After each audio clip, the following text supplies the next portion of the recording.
At ngayon po ay buksan po natin ang ating mga banal na kasulatan dito po sa mga taga-Hebreo, Kapitulo 10. At babasahin ko po ay nagsisimula sa talatang 1 hanggang talatang 18. Although ang ating pong tema ay nagsisimula rin sa talata Kapitulo 9 at buong Kapitulo 10. Ngunit sa pagkakataong ito, nais po nating tingnan ang mga halagang bagay tungkol sa ganap na handog na ipinagkaloob ng Diyos sa atin sa pamamagitan ng Panginoong Jesucristo na siya ang Kordero ng Diyos. Ganito po ang siyang sinasaad sa talatang 1 ng Hebreo Kapitulo 10. Yamang ang kautusan ay anino lamang ng mabubuting bagay na darating at hindi ang tunay na larawan ng mga bagay na ito. Kailanman ay hindi nito mapapasakdal ang mga lumalapit sa pamamagitan ng gayunding mga alay na laging inihahandog taon-taon. Sapagkat kung di gayon, hindi ba sana ay itinigil ng ihandog ang mga iyon kung ang mga sumasamba na nalinis ng misa, sana ay hindi na sila magkaroon pa ng kamalayan sa kasalanan. Ngunit sa pamamagitan ng handog na ito ay may pagpapaalala ng mga kasalanan taon-taon, sapagkat hindi maaaring mangyari na ang dugo ng mga toro at mga kambing ay makapag-alis ng mga kasalanan. Kaya pagdating ni Kristo sa sanlibutan ay sinabi niya, hindi mo nais ang alay at handog, ngunit ipinaghanda mo ako ng isang katawan sa mga handog na sinusunog at mga handog para sa mga kasalanan ay hindi ka nalugod. Kaya't sinabi ko, narito, ako'y dumating upang gawin ang iyong kalooban, O Diyos. Sa balumbon ng aklat ay nasusulat tungkol sa akin. Nasabihin niya sa itaas na hindi mo ibig at hindi mo rin kinalugdan ang alay at mga handog at ang buong handog na sinusunog, mga alay para sa kasalanan na inihahandog ayon sa kautusan. Pagkatapos ay idinagdag niya, narito, ako'y dumating upang gawin ang iyong kalooban. Inalis niya ang una upang maitatag ang ikalawa. At sa pamamagitan ng kalooban niya, tayo'y ginawang banal sa pamamagitan ng alay ng katawan ni Kristo, minsan magpakailanman. At bawat pari ay tumatayo araw-araw sa naglilingkod at paulit-ulit na nag-aalay ng gayunding mga handog na kailanman ay hindi nakapag-aalis ng mga kasalanan. Ngunit nang makapaghandog si Kristo ng isa lamang alay para sa mga kasalanan, para sa lahat ng panahon, siya'y umupo sa kanan ng Diyos. At buhat noon ay naghihintay hanggang sa ang kanyang mga kaaway ay maging tungtungan ng kanyang mga paa. Sapagkat sa pamagitan ng isang pag-aalay ay kanyang pinasakdal para sa lahat ng panahon ang mga pinababanal. At ang Espiritu Santo ay nagpapatuloy sa atin sapagkat pagkatapos niya sabihin, ito ang tipan ng aking gagawin sa kanila. Pagkatapos ng mga araw na iyon, sabi ng Panginoon, ilalagay ko ang aking mga kautusan sa kanilang mga puso at isusulat ko ang mga iyon sa kanilang pag-iisip. Sinabi rin niya, at ang kanilang mga kasalanan ay hindi ko na aalalahanin pa. Kung saan may kapatawaran na mga ito ay wala ng pag-aalay para sa kasalanan.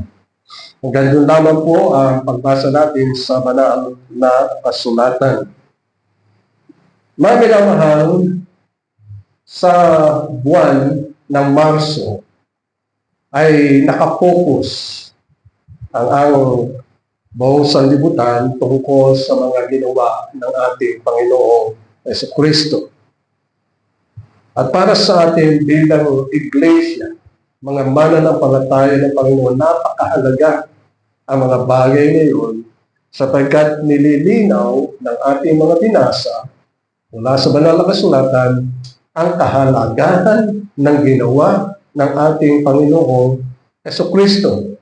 At doon natin binigyan ng halaga ang gawain ng ating Panginoong Jesucristo na kanyang ibinigay ang kanyang sarili para sa atin at kanyang inako, dinala ang ating mga kasalanan. O kaya nga sa paningin ng Diyos, siya ay naging makasalanan dahil sa atin. At siya ay pinarusahan ng kamatayan ng Diyos para sa ating kasalanan sapagkat ang sinumang nagkasala laban sa Diyos, kamatayan ang kaparusahan. Ngunit tayo lubos nagpapasalamat sa Panginoon sapagkat merong umako ng kaparusahan para sa atin. At yun ay ang Panginoong Jesucristo. Hindi na natin kinakailangan tayo ipako doon sa krus. Hindi na natin kailangan na tayo parusahan sapagkat merong dakilang tagapagligtas. At yun ay ang ating Panginoong Jesucristo. Na ang sino mang manalig sa Kanya, manampalataya sa Kanya, ay merong buhay na walang hanggan. Ang kanyang buhay ay hahangungin mula sa kadiliman, mula sa kapahamakan, at siya ay ililipat sa kaliwanagan, sa kaharian ng ating Panginoong Jesucristo. Kaya sa mga susunod na Lord's Day, ay bibigyan natin ng halaga ang mga bagay na ginawa ng Panginoon upang mapatid natin ang labis na kahabagan ng Diyos sa atin at gayon din ang kanyang dakilang pag-ibig. Lagi natin babasahin at nababasa sa banal na kasulatan yung kayamanan ng kanyang kahabagan o awa. Talagang ang Diyos nang makita ka sa walang hanggan, nahabag siya sa atin. At sa kanyang kahabagan, inibig niya tayo. Ang pag-ibig na yun ay wagas, hindi nagbabago. At walang sino man, ni kapangyarihan, ni kahirapan, ni mga pagsubok, ni man, ang siyang walang makapaghihiwalay sa atin sa pag-ibig ng Diyos. Ganyan katapat ang Panginoon sa atin. Kahit na hindi tayo karapat-dapat. Sapagkat tayo ay nilalang ng Diyos mula sa alabok. Siyempre, alabok. Ano ba ang halaga ng alabok? Wala tayong kapangyarihan, wala tayong kakayahan. Ngunit, binigyan niya tayo ng dangal. Binigyan niya tayo ng pag-asa. Binigyan niya tayo ng buhay. Sapagkat ang sino man sumampalataya sa Panginoon si Kristo ay may buhay na walang hanggan.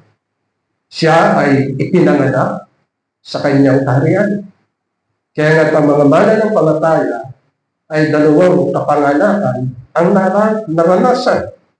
Unang kapanganakan ay dito sa lupa. Pinanganak tayo dito. At ang ikalawang kapanganakan, pinanganak tayo sa kanyang kaharian. At kung tayo ay pinanganak sa kanyang kaharian, tayo ay mamamayan at mga anak ng Diyos sa kanyang kaharian. Kaya nga pag tayo ay nakatapos na ng ating buhay dito sa lupa, pagmulat ng ating mga mata, naroon tayo sa lungsod ng Diyos na siyang inilaan sa bawat isa sa atin tulad ng ipinangako ng ating Panginoong Jesucristo na siya ay dadako, aalis upang ipaghanda tayo ng isang kalalagyan. At ang sinumang ipinanganak sa kaharian ng Diyos, siya'y titira sa kaharian yun, isang lungsod na napakaganda. Ang Diyos ang siyang may gawa noon, hindi ang tao, sapagkat kung ang tao ang siyang gawa ng mga lungsod, napaparang yun, nawawala, nawawasak. Kasi may mga tao na talagang nagwawasak ng mga lungsod. Katulad na lang ng nakikita natin sa ating kapanahunan. Ginigiyera ang ibang lungsod, winawasak sa kasakaman at kasalanan. Ngunit alam natin na mga bagay na yun ay nangyayari. Ngunit tayo na mga itinanganak sa kaharian ng Diyos, pagmulat ng ating mga mata, pagkatapos sa ating buhay na ito, naroon tayo sa napakagandang lungsod na inihanda sa atin ng Panginoon. So, ihanda natin ang ating sarili.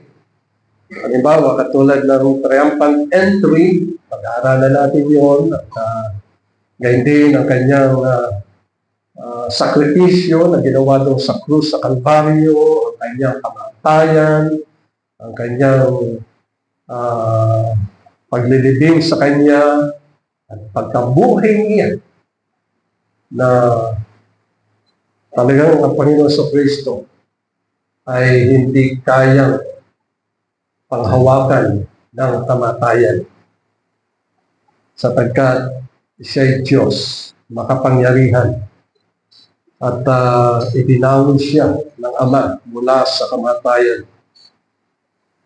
At tunay na ang buhay ng ating Panginoon sa Kristo ay dumadaloy sa ating kaluluwa, sa ating puso.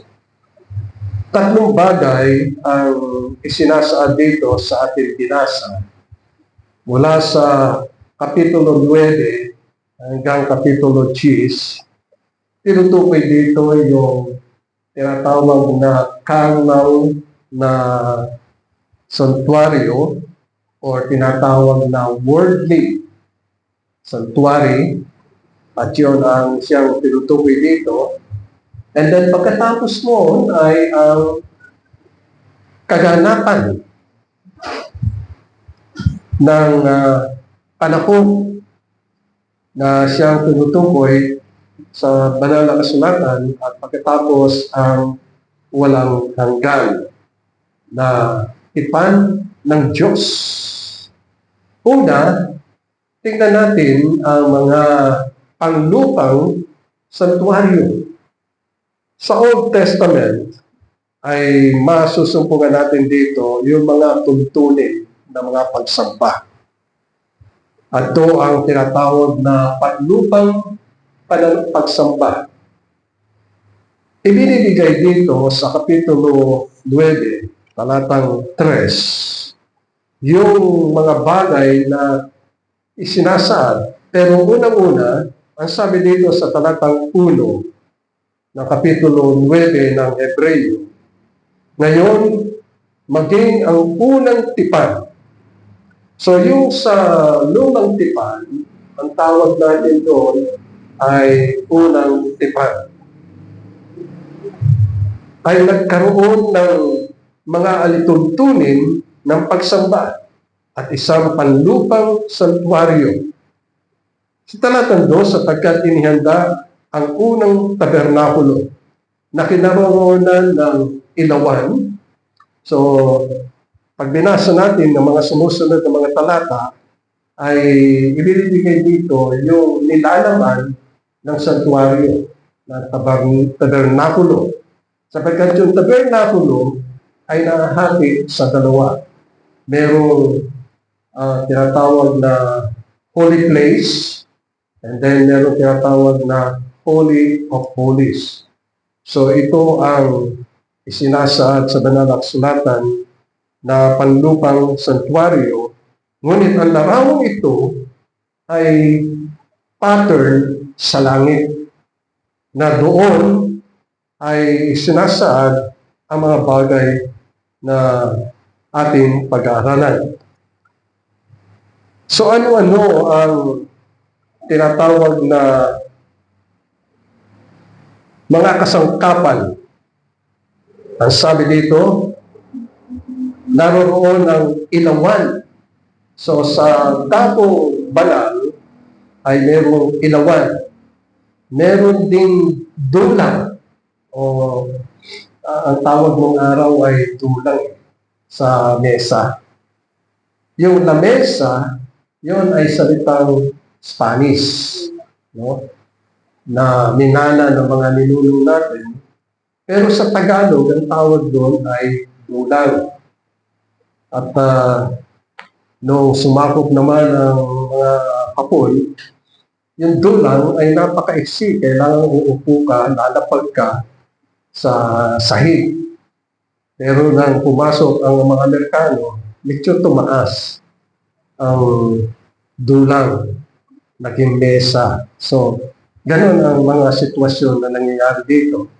Pero ang sabi sa banal na kasulatan, merong dulang at ang mga tinapay na handog. Yung tinapay na handog, ito ay araw-araw ay kinakailangan bago. Pagkalipas ng isang araw, tatanggalin mo yun, alisin na at susunugin. At maglalagay sila ng bagong tinapay sa susunod na araw. At mga tinapay na handog, ito ang tinatawag na dakong banal. Sa likod ng ikalawang tabing, sapagkat yung tabernakulo ay mayroong napakapal na kurtina na hindi lahat ng tao ay maaaring makapunta sa tinatawag na kabanal-banalan na lugar. At yun ang sinasabi dito sa talatang 3. Dito ay nakatago ang ilang gintong tampana ng insenso, kabanang tipan, na ang paligid ay nababalutan ng ginto na siyang kinaroroonan ng sisidlang ginto na kinalalagyan ng mana at tungkod ni Aaron na namulaklak at mga tapyas na bato ng tipan. Ito yung ginawa ni Moises kasi yung batong tipan na unang ibinigay ng Diyos. Mismo ang Diyos ang naglagay ng 10 Commandments sa tapyas ng batong yun sa pamagitan ng daliri ng Panginoon. Ngunit dahil sa pagbaba ni Moises, nakita niyang makasalanan ang mga tao. Sumasamba sila sa isang imahen na baka, sambatang baka na binalutan ng ginto. Nagalit si Moises at inihagis yung tapyas na bato, 2 tapyas na bato.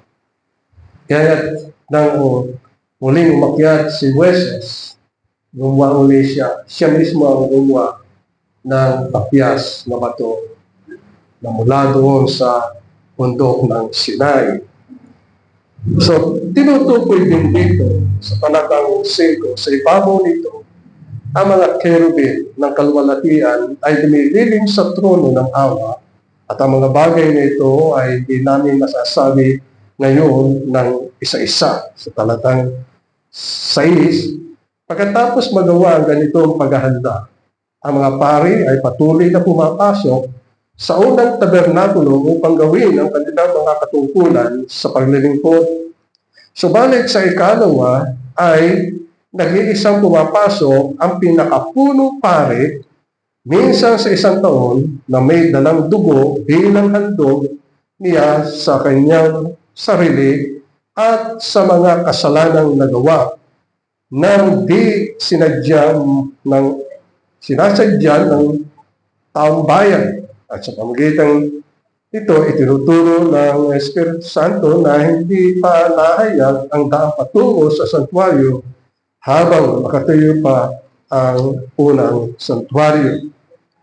So dito, tinutukoy mga minamahal ang mga bagay na ginagawa nila at tunay na ang mga bagay na iyon ay alituntunin na inihandog, itinakda ng Diyos para sa mga mananampalataya in the Old Testament.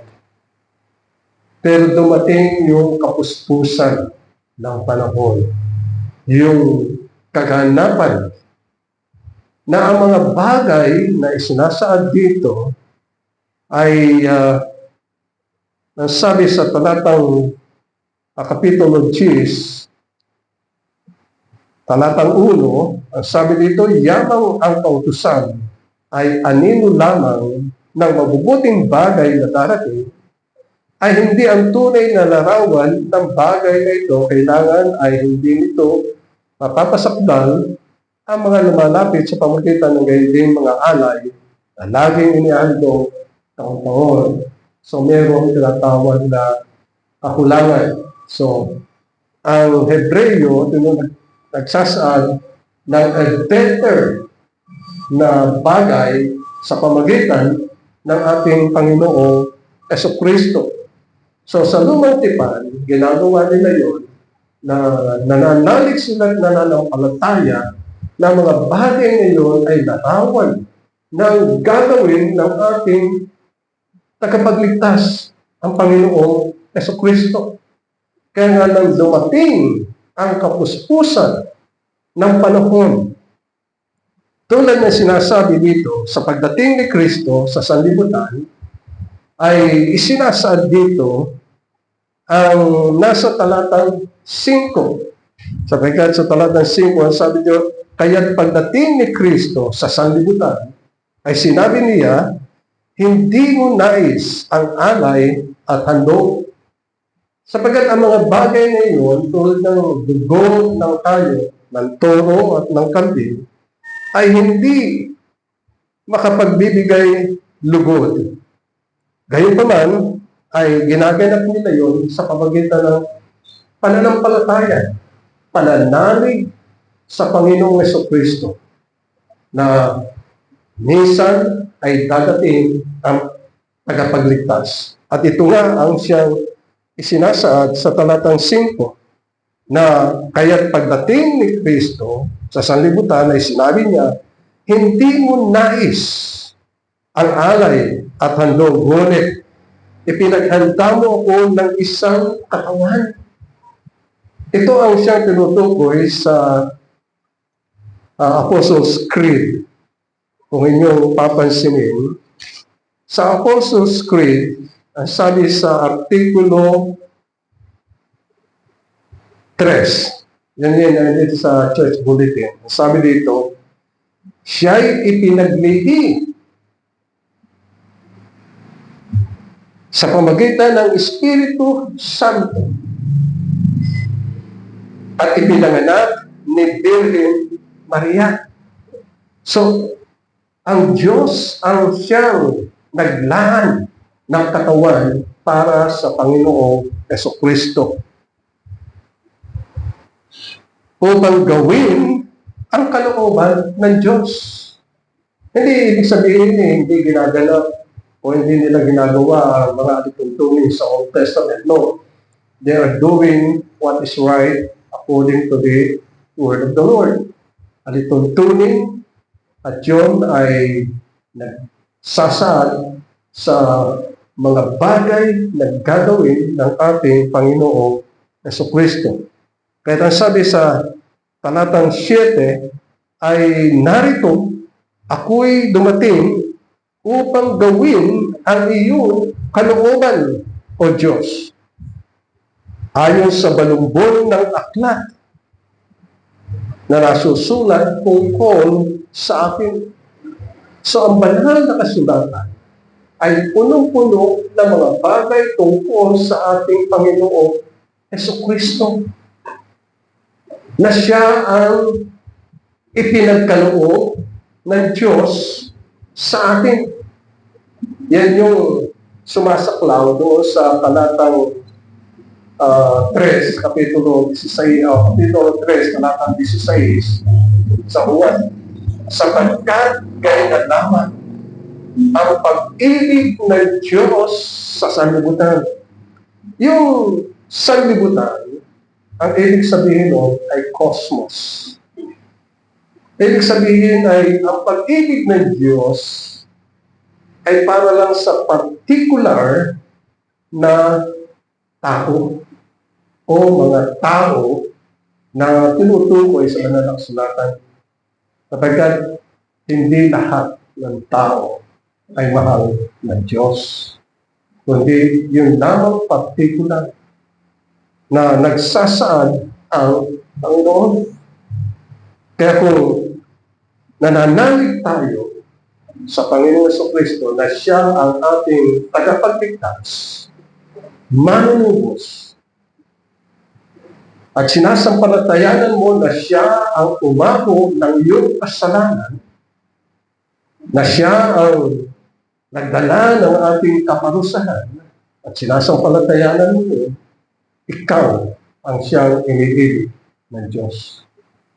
Pero kung ang isang tao ay napakinggan niya ang mga bagay na ito at ayaw niyang sampalatayanan, hindi siya iniibig ng Diyos. So, ang mga iniibig ng Diyos ay yung nakakagama ng pananalig, tinatanggap ang salita ng Diyos na si Kristo ay namatay para sa atin, na ang Panginoon sa Kristo ay nagbigay ng kanyang sarili upang akuin niya ang ating kaparusahan, at sinampalatayanan natin yun, meron tayong buhay na walang hanggan, sapagkat yun ang ipinangako ng Panginoon. Tingnan natin yung mga bagay na nasa talatang 12 dito sa Kapitulo 10. Ang sabi dito, ngunit nang makapaghandog si Kristo, ibig sabihin, nang isulat ito ni Pablo, ang Panginoon sa Kristo ay natapos na niya yung kanyang gawain. Siya ay nauna sa langit. Kaya para sa ating kapanahunan, kailan ba namatay ang Panginoon? Kailan ba naghandog ng kanyang sarili para sa atin? 2,000 taon na ang nakalipas. 2,000 years na nakalipas. Nakapaghandog na. At ang sabi sa banal na kasulatan, ang ginawa ng ating Panginoon na paghahandog ay minsan lamang. Inialay niya ang kanyang sarili. Sabi sa verse 12, nang makapaghandog si Kristo ng isa lamang alay, isa lamang alay, para sa mga kasalanan, para sa lahat ng panahon. Ibig sabihin, from Adam hanggang sa huling tao na tutubusin ng Panginoon o ipapanganak, ibig sabihin, sila ang mga tinubos ng ating Panginoong Jesucristo. 2,000 taon na ang nakalipas. At inialay niya yung kanyang sarili para sa kanilang mga kasalanan. Siya ang umupo sa kanan ng Diyos. So alam natin na pagkatapos na ang Panginoon sa Kristo ay mabayubay doon sa krus, namatay siya, inilibing siya, at pagkatapos ng 3 araw, siya ay ibinangon ng Diyos mula sa hukay, mula sa libingan. Binigyan siya ng katawang may kalwalhatian. Hindi na katawang panlupa. At siya'y umakyat sa langit, taglay ang katawang panlangit. At naroon siya sa langit. At umupo siya sa kanang luklukan ng Diyos Ama. Ang ibig sabihin, siya ngayon ang namamahala sa lahat ng mga bagay. Yung langit, lahat ng mga bagay sa langit, siya ang namamahala. Lahat ng mga bagay sa lupa, siya ang namamahala. At dito itinutukoy ang ibig sabihin ng upo. Ang lahat ng kapangyarihan, lahat ng otoridad, lahat ng kapamahalaan ay nasa Panginoon. Siya ang nagbibigay ng buhay sa pamamagitan ng Banal na Espiritu. Siya ang humahatol sa lahat ng mga tao na masasama. At dito ay isinasaad din na ang Panginoon ay darating. Pero ang talatang 13 ay nagsasaad na tayo'y kinakailangang maghintay. Ang sabi sa verse 13, at buhat noon ay naghihintay hanggang sa ang kanyang kaaway ay maging tungtungan ng kanyang mga paa.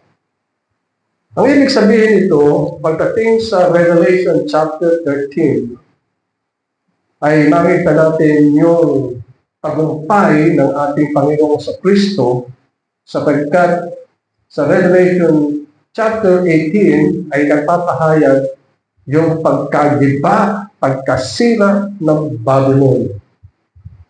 Ang Babylon ay kaaway ng Diyos. Dahilan sa kanilang sakdulang kasamaan na ginagawa. At makita natin ang tagumpay ng Panginoon. Kaya sabi sa verse 14, sapagkat sa pamamagitan ng isang pag-aalay ay ang kanyang pinasakdal para sa lahat ng panahon ang mga pinababanal. Kaya sino man sumampalataya sa Panginoon, sila'y inaring ganap.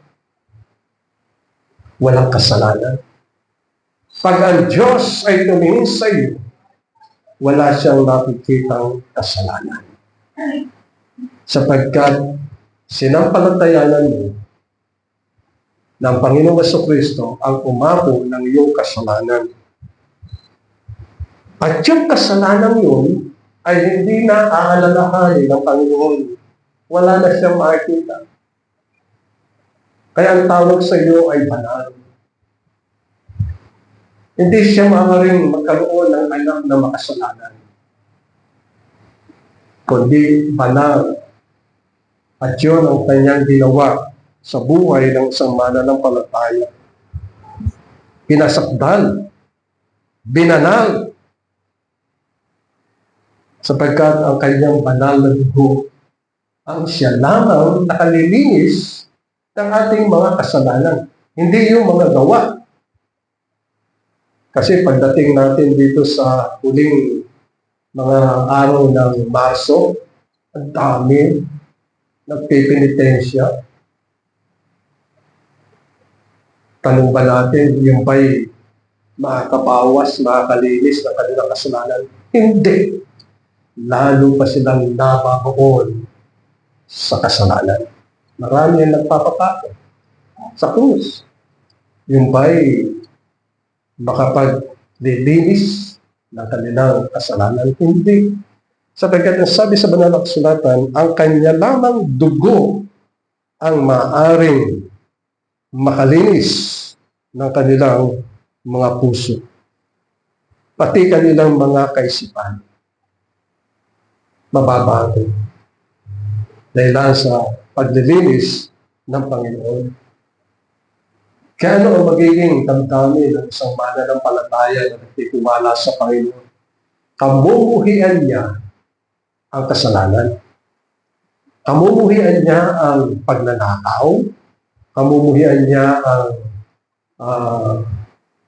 paggawa ng kasalanan. Pangangalo niya, kamumuhian niya. pagpatay ng tao, kamumuhian niya, lahat ng kasalanan kamumuhian niya. At ang iibigin niya ay kabanalan. Sapagkat ang Diyos ay pag-ibig. At pag tayo inibig ng Diyos, siyempre, ang idadalangin natin, Panginoon, tulungan mo kung ibigin ka. Sapagkat siya lamang ang umibig sa atin ng lubusan sapagkat kilala niya ang ating pagkatao. Alam niya nilalaman ng ating puso, alam niya nilalaman ng ating kaisipan, alam niya ang ating mga gawa. Ngunit tayo'y dinabisay sa pamamagitan ng kamatayan ng ating Panginoong Jesucristo. Kaya sabi sa talatang 15, at ang Espiritu Santo ay nagpapatotoo rin sa atin. Ang banal na Espiritu ay pangako ng Panginoon. Bago siya umakyat sa langit, sabi sa John chapter 16, kanyang isusugo ang kanyang banal na Espiritu o ang kanyang Espiritu. Alam niyo, natutuwa ako kasi pag yung pinag-aaralan natin yung Revelation at pag sinabi ng chapter 21 ang tungkol sa kasalan ng iglesia o mga mananampalataya ang kasintahan ng ating Panginoon sa Kristo ay tunay na sila'y ikakasal, pag-iisahin. Di ba? Pag ikinasal, dalawang laman, dalawang tao, pero pag ikinasal, magiging isa. Pero bago ikasal, binibigyan ng singsing, tanda ng kanilang pagtatapat sa isa't isa. Ganon din sa Panginoon. Tayo ay binigyan ng patak, ang banal na Espiritu. Siya ang pinakasingsing, siya ang pinakapangako ng Diyos para sa atin na nagpapatunay na tayo ay ikakasal sa Panginoon ng Iglesia. The wedding, the bridegroom, kasintahan lalaki ay ang Panginoon. Sapagkat iyon ay larawan ng nais ng Panginoon na kung saan naroon ang Panginoon sa Kristo, tayo rin ay naroon magsasama sa isang lungsod ng mamamahala ay ang Panginoong Jesucristo.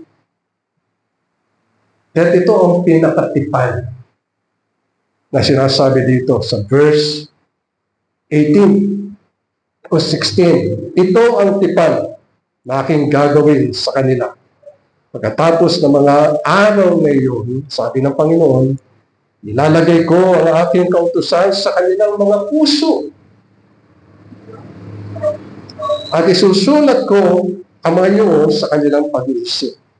At sinabi rin niya, ang kanilang mga kasalanan, inyong pansinin, yung ating mga kasalanan, na ang ginawa ng Panginoon ay inako niya ang kasalanan natin. At siya ang umako. At ang mga kasamaan natin, siya rin ang umako. At ang sabi ng Panginoon, hindi ko na alalahanin pa. Kaya pag tayo gumanap sa Panginoon, wala siyang makita na namang kasalanan sa ating sapagkat tayo'y nadinis at nilinis ng banal na dugo ng ating Panginoong Jesucristo. O kaya dito ay pinapaalala sa ating mga minamahal ang mga bagay na ito. Napakahalaga. Kaya nga sabi sa verse 21, ito, at yamang meron tayong isang pinakapulong pari. So ang pinakapun pari natin dito ay ang Panginoong Kristo. Sa bahay ng Diyos, tayong lumapit na may tapat na puso na lubos na katiyakan ng pananampalataya na ang mga puso ay nawisikang malinis mula sa isang masamang budhi at nahugasan ang ating katawan ng talisay na tubig. So, ang tinutukoy dito ay yung dugo ng ating Panginoong Jesucristo. Ng bawat nawisikan, hindi natin lubos na maunawaan doon sapagkat nang ang Panginoong Jesucristo ay umakyat sa langit. Yung kanyang banal na dugo na nabuhos doon sa lupa, tumulo sa lupa, kinuha niya yun. At ito ay dinala sa langit. At ito ang naging handog niya. Sapagkat ang dugong yun ay banal. Yun ang tinutukoy dito. Ang dugo niya ay nawisik sa mga mananampalataya. Ayon sa kagustuhan ng ating Panginoon, ayon sa kanyang awa, ayon sa kanyang kahabagan. Kaya sabi dito na ang mga puso ay winisikang malinis mula sa isang masamang budhi at nahugasan ang ating katawan ng dalisay na tubig. Kaya sabi sa verse 23, panghawakan natin, manalig tayo ng gusto. Huwag nating iwawala. Huwag nating pababayaan ang mga katuruan ng Panginoon. Kaya sabi dito, panghawakan nating matatag ang pagpapahayag ng ating pag-asa ng walang pag-aalinlangan sapagkat siya ang nangako ay tapat.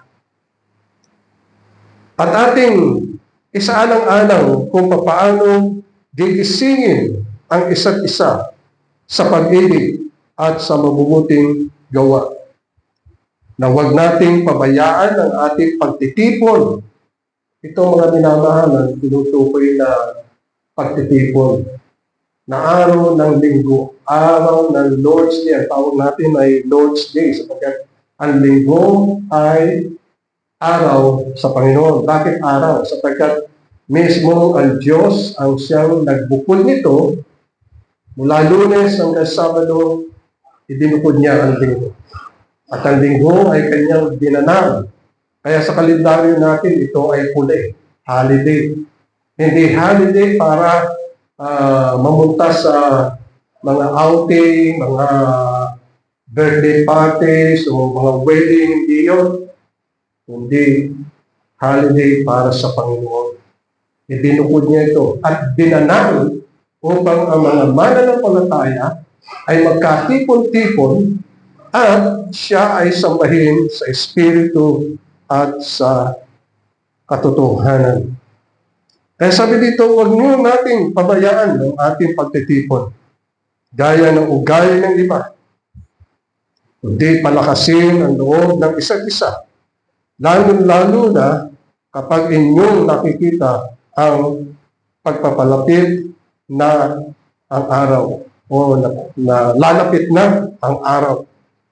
Sapagkat kung sinadya nating magkasala matapos ang nating tanggapin ang lubos na pagkakilala ng katotohanan, ay wala nang natitira pang alay para sa mga kasalanan. At yun ang kakilakilabot na bagay. Kung yung nadinig natin ay pababayaan natin, kakilakilabot yun. Yan ang sinasabi sa verse 27. Kundi isang kakilakilabot na paghintay sa paghukom at isang naglalagablag na apoy na tutupok sa mga kaaway. Ganito ang siyang sinasad ng minamahal. Ang Panginoong Jesucristo ay inialay. Siya ang kordero ng Diyos na nag-aalis ng ating mga kasalanan. O kaya nga tayo lubos na papasalamat sapagkat ang Panginoon sa Kristo ang pinakasakdal, perfect, sakdal na handog para sa atin na kanyang akuin ang ating mga kasalanan at linisin sa pamagitan ng kanyang banal na dugo. O mga minamahal, bigyan natin ng halaga ang mga bagay nito. At tayo'y pagpapalain na Panginoon. Amen. Maraming salamat po o aming Diyos sa iyong mga salita. Naway ito iyong pagpalain at patuloy na lumago sa aming mga puso. Sa matalis sa pangalan ni Jesus. Amen.